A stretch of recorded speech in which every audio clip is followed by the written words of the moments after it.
दोस्तों, एक समय की बात है।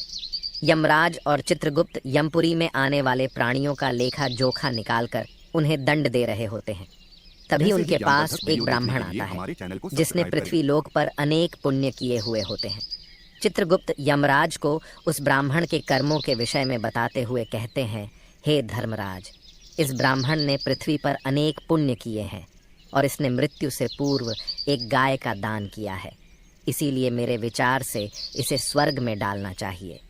तब धर्मराज कहते हैं, हे चित्रगुप्त, तुम उचित कह रहे हो कि जो मृत्यु से पूर्व गाय का दान करता है वह कभी नरक में नहीं गिरता, किंतु इस ब्राह्मण ने जिस गाय का दान किया है वह इसकी नहीं है।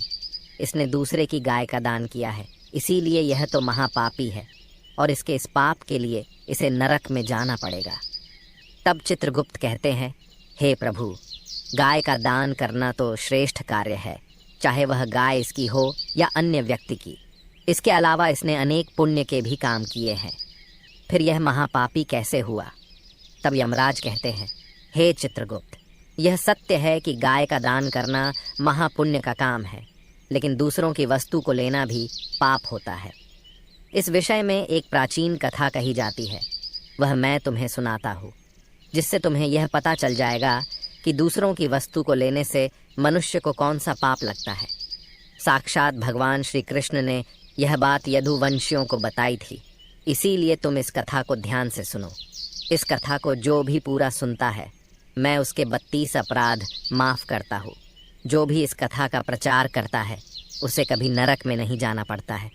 चित्रगुप्त कहते हैं, हे धर्मराज, मैं इस कथा को ध्यान से पूरा अवश्य सुनूंगा, कृपया आप मुझसे वह कथा कहिए। तब यमराज चित्रगुप्त को वह कथा सुनाने लगते हैं। हे चित्रगुप्त, एक समय की बात है, 4 यदुवंशी राजकुमार घूमने के लिए उपवन में गए थे। वहाँ उस उपवन में खेलते हुए उन्हें बहुत समय हो गया और फिर उन्हें प्यास लगी, तो वे उसी उपवन में जल की खोज में इधर उधर भ्रमण करने लगे। तभी उन्हें उस उपवन में एक कुआं दिखाई पड़ा। वे चारों उस कुएं के पास गए, लेकिन जब उन्होंने उस कुएं में झांक कर देखा तो उस कुएं में पानी नहीं था, बल्कि एक बड़ा ही विचित्र जीव दिखाई पड़ा। उस जीव को देखकर वे सभी आश्चर्यचकित हो गए। वह जीव बहुत ही विशालकाय आकार का एक गिरगिट था। उसे देखकर उनके आश्चर्य की सीमा न रही।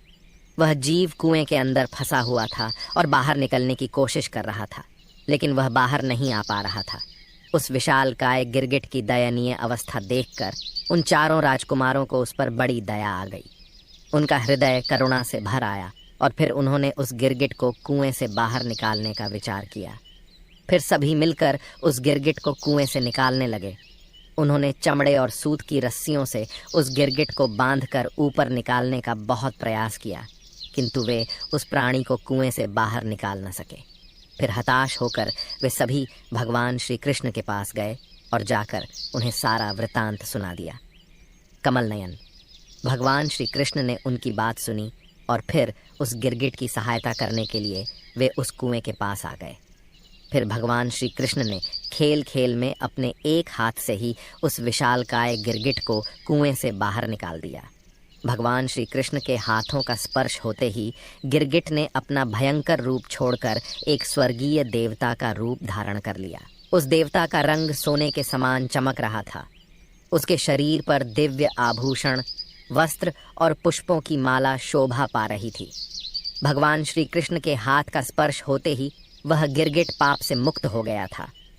भगवान श्री कृष्ण उस गिरगिट के विषय में पहले ही सब कुछ जानते थे। फिर भी उन्होंने उस दिव्य देहधारी पुरुष से पूछा, हे महाभाग, तुम्हारा रूप तो अत्यंत सुंदर है, तुम कौन हो? देखने से लगता है कि तुम कोई श्रेष्ठ देवता हो। हमें यह बताओ कि किस कारण से तुम्हें यह गिरगिट का शरीर प्राप्त हुआ था, जिसके तुम योग्य नहीं हो। हम सभी तुम्हारे पूर्व जन्म का वृतांत सुनना चाहते हैं। यदि तुम हमें बताना उचित समझते हो तो हमें अपना परिचय दो और बताओ कि तुम्हें गिरगिट का शरीर किस कारण से मिला। तब उस देवता के समान दिखाई देने वाले पुरुष ने मस्तक झुकाकर भगवान श्री कृष्ण को प्रणाम किया और कहा, हे प्रभु, मैं आपको मेरे पूर्व जन्म का वृतांत सुनाता हूँ। पूर्व जन्म में मैं महाराज इक्ष्वाकु का पुत्र था। मेरा नाम नृग था। जब किसी ने आपके सामने दानियों की गिनती की होगी, तब उसमें मेरा नाम अवश्य ही आपके कानों में पड़ा होगा। हे प्रभु, आप इस संसार के समस्त प्राणियों के अच्छे और बुरे कर्मों के साक्षी हैं, इसीलिए आपसे कुछ भी छिपा नहीं है। आप मेरे विषय में भी अवश्य जानते होंगे, फिर भी मैं आपकी आज्ञा का पालन करने के लिए मैं आपको मेरे विषय में बताता हूँ। हे भगवान, मैंने अपने पूर्व जन्मों में असंख्य गायों का दान किया था। वे सभी गायें दूध देने वाली, नौजवान, सुंदर, सीधी, सुलक्षणा और कपिला थीं। उन सभी गायों के साथ बछड़े भी थे। उनके सींगों में मैंने सोना मढ़ दिया था और खुरों में चांदी लगाई थी। उन्हें वस्त्र, हार और गहनों से सजा दिया था। इस प्रकार से ही विधि विधान से पूजा करके मैंने गायों का दान किया था। हे प्रभु, पूर्व जन्म में मैंने दुखी और दरिद्री मनुष्यों की सेवा की थी। सद्गुणी, कष्ट में पड़े हुए, दंभ रहित, तपस्वी, वेद का पठन करने वाले ऋषि मुनियों का मैं वस्त्र आभूषणों के साथ सत्कार करके उन्हें गायों का दान करता था। इस प्रकार से मैंने बहुत सी गायें, पृथ्वी, सोना, घर, घोड़े, हाथी, पर्वत, भूमि, चांदी, शैया, वस्त्र, रत्न, रथ आदि वस्तुएं दान किए। अनेकों यज्ञ किए, बहुत से कुएं, बावली आदि भी बनवाए। मैंने दूसरों को दान देते समय कभी अपने हाथ पीछे नहीं खींचे। ज़रूरतमंद लोगों को जो चाहिए वह मैंने दिया। मैंने अनेक मंदिर भी बनवाए, जलाशय बनवाए, अनेकों वृक्षों का रोपण भी किया। इस प्रकार से पुण्य करते हुए मुझसे अनजाने में एक बड़ी भूल हो गई। हे प्रभु, एक दिन देव शर्मा नाम के तपस्वी ब्राह्मण की एक गाय बिछड़कर मेरी गायों में आ मिली। मुझे इस बात का बिल्कुल भी पता नहीं चला। उस श्रेष्ठ ब्राह्मण की गाय मेरी गायों के साथ ही रहने लगी। ज्ञानवर्धक वीडियो फिर मैंने अनजाने में ही उस गाय करें। को किसी दूसरे ब्राह्मण को दान में दे दिया। जब वह ब्राह्मण उस गाय को लेकर चला गया, तब रास्ते में उस गाय के असली स्वामी देव शर्मा ने अपनी गाय को पहचान लिया। जिस तपस्वी ब्राह्मण की वह गाय थी, उसने अपनी गाय को देखते ही जान लिया कि उसकी गाय को किसी ने चुरा लिया है। तब उस देव शर्मा ने आकर उस ब्राह्मण से कहा, हे ब्राह्मण, यह तो मेरी गाय है और तुम इसे चुरा कर कहाँ ले जा रहे हो? मैं इस गाय को बहुत दिनों से खोज रहा हूँ। फिर जिस ब्राह्मण को मैंने गाय दान दी थी, उस ब्राह्मण ने कहा, हे विप्रवर, यह तो मेरी गाय है। महाराज नृग ने यह गाय मुझे दान में दी है, इसीलिए अब इसे लेकर मैं अपने घर पर जा रहा हूँ। देव शर्मा बोला, यह गाय तुम्हारी नहीं हो सकती। मैं अपनी गाय को भली भांति पहचान लेता हूँ। यह मेरी ही गाय है और तुम झूठ बोल रहे हो। महाराज नृग तो बड़े पुण्यात्मा हैं, वे मेरी गाय चुराकर तुम्हें क्यों देंगे? अवश्य ही तुमने मेरी गाय चुराई है। फिर वह दान लेने वाला ब्राह्मण बोला, हे विप्रवर, मैं सत्य कह रहा हूँ। यह गाय मुझे महाराज नृग ने ही दान में दी है। मैं भला आपकी गाय क्यों चुराऊंगा? यदि तुम्हें झूठ लगता है तो तुम स्वयं महाराज के पास जाकर उनसे पूछ सकते हो। यदि महाराज कहेंगे कि यह गाय तुम्हारी है तो मैं तुम्हें लौटा दूंगा। देव शर्मा बोला, ठीक है, यदि यह गाय तुम्हें महाराज नृग ने दी है तो हम अभी महाराज के पास चलते हैं। वहीं पर जाकर हमें सत्य असत्य का ज्ञान होगा। इतना कहकर वे दोनों ही मेरे पास आ गए।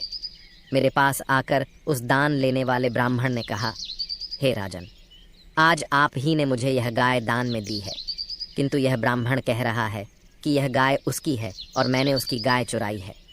देव शर्मा ने कहा, हे राजन, यह गाय मेरी है। अगर आपने मेरी गाय इसे दी है तो आपने मेरी गाय चुराकर घोर पाप किया है। उन दोनों की बात सुनकर मेरा चित्त भ्रमित हो गया और मुझे बड़ा भय लगने लगा। मैं बहुत बड़े धर्म संकट में फंस गया।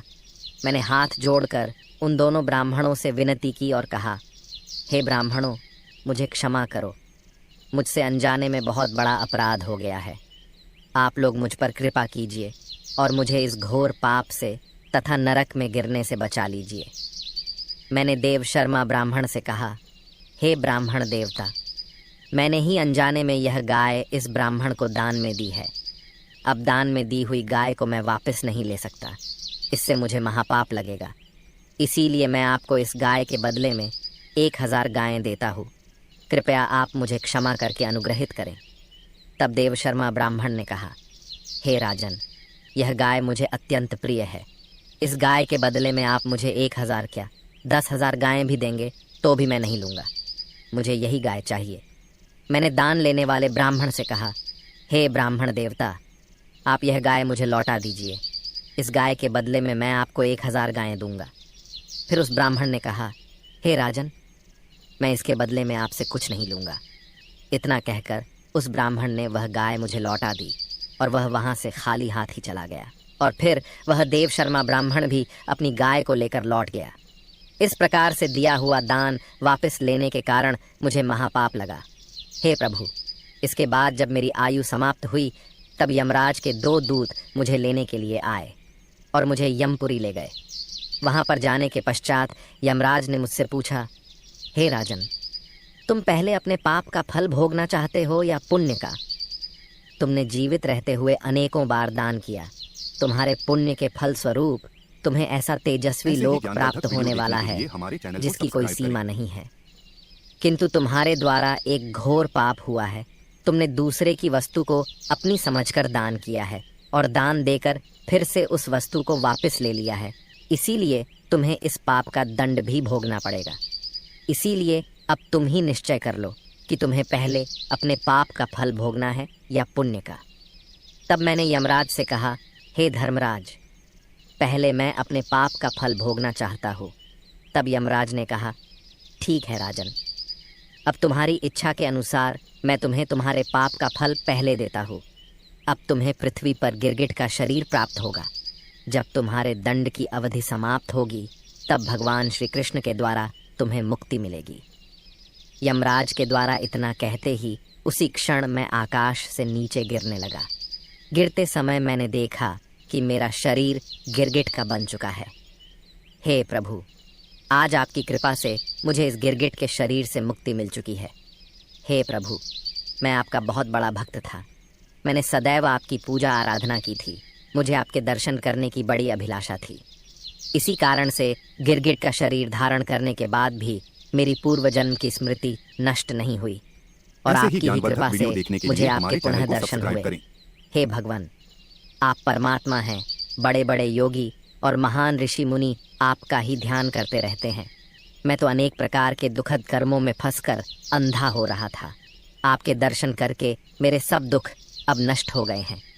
हे प्रभु, आपके दर्शन तभी होते हैं जब मनुष्य को संसार के चक्र से छुटकारा मिलने वाला होता है।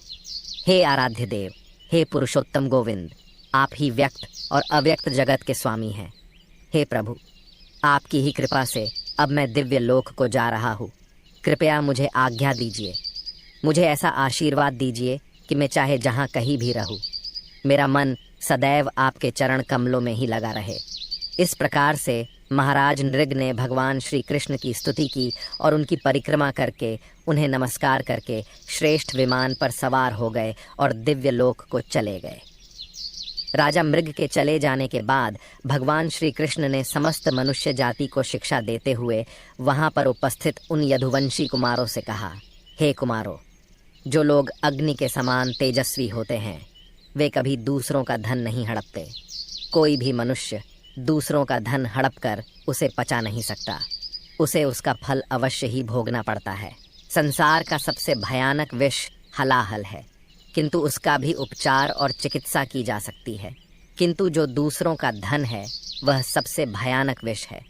उस धन को पचाने के लिए कोई भी औषध और उपाय नहीं है। दुखी और दरिद्री ब्राह्मणों का धन तो कभी नहीं चुराना चाहिए। विष तो केवल उसका पान करने वाले के प्राण लेता है, किंतु जो दूसरों का धन छीन लेता है उससे जो पाप लगता है उससे संपूर्ण कुल का विनाश हो जाता है। यदि कोई दूसरों को झूठ बोलकर उसका धन हठपूर्वक छीन लेता है और उस धन का उपभोग करता है तो इसका पाप उसकी 3 पीढ़ियों को चौपट कर देता है। जो राजा अपनी शक्ति के घमंड में किसी गरीब ब्राह्मण या मनुष्य का धन हड़पना चाहता है अथवा उसकी वस्तुओं को छीन लेता है तो समझ लेना चाहिए कि वह जानबूझकर खुद के लिए नरक का रास्ता साफ कर रहा है। वह अवश्य ही नरक में गिरता है। घर में लगी हुई आग को अग्नि से बुझाया जा सकता है, लेकिन दूसरों का धन हड़पने से जो आग लगती है उसे कोई बुझा नहीं सकता। ये संपूर्ण कुल को जलाकर भस्म कर डालती है। जो मनुष्य दूसरों को वस्तुओं का दान करते हैं और वापस उसे छीन लेते हैं तो वे 60,000 वर्षों तक विष्ठा के कीड़े बनते हैं। जो मनुष्य दूसरों के साथ विश्वासघात करके उनका धन छीन लेते हैं और उन्हें दुखी करते हैं, तो उन दुखी लोगों के रोने पर उनकी आंसुओं की बूंदें जमीन पर गिरकर जितने धूलि कणों को भिगोती है, वह पापी मनुष्य उतने वर्षों तक कुंभीपाक नरक में गिरता है और दुख भोगता है। इसीलिए मनुष्य को चाहिए कि वह सदैव ही प्रयत्न करे कि उसकी तिजोरी में कभी दूसरों का लूटा हुआ धन न आए, क्योंकि जो लोग दूसरों के धन की इच्छा करते हैं और उसे छीनने की बात करते हैं, वे इस जन्म में अल्पायु, शत्रु से पराजित और राज्य भ्रष्ट हो जाते हैं और मृत्यु के बाद दूसरे जन्म में दूसरों को कष्ट देने वाले सांप बनते हैं। इसीलिए हे आत्मियों, चाहे कितनी भी आवश्यकता पड़े, लेकिन कभी किसी का धन न छीने, किसी की वस्तुओं को न चुराए, सदैव दूसरों की परिस्थिति का सम्मान करे। जो भी मनुष्य मेरी इस आज्ञा का उल्लंघन करता है, उसे अवश्य ही दंड मिलता है। यमराज कहते हैं, हे चित्रगुप्त, इस प्रकार से भगवान श्री कृष्ण ने स्वयं ही कहा है कि जो दूसरों की वस्तुओं को अथवा धन को छीन लेता है, उसे तो महापाप लगता है। चाहे वह उन वस्तुओं का दान करे अथवा चुराए हुए धन से कितने ही परोपकार के कार्य करे, वह नरक में जाने के ही योग्य होता है। इसीलिए यह ब्राह्मण केवल नरक में जाने के ही योग्य है। दूसरों की गाय को चुराना महापाप माना गया है। इसीलिए अब तुम शीघ्र ही इस ब्राह्मण को कुंभीपाक नरक में डाल दो। तो दोस्तों, इस प्रकार से हमें इस कथा से यह सीख मिलती है कि हमें कभी दूसरों की वस्तुएं अथवा धन छीन कर नहीं लेना चाहिए। आपको यह कथा कैसी लगी, कमेंट करके अवश्य बताएं।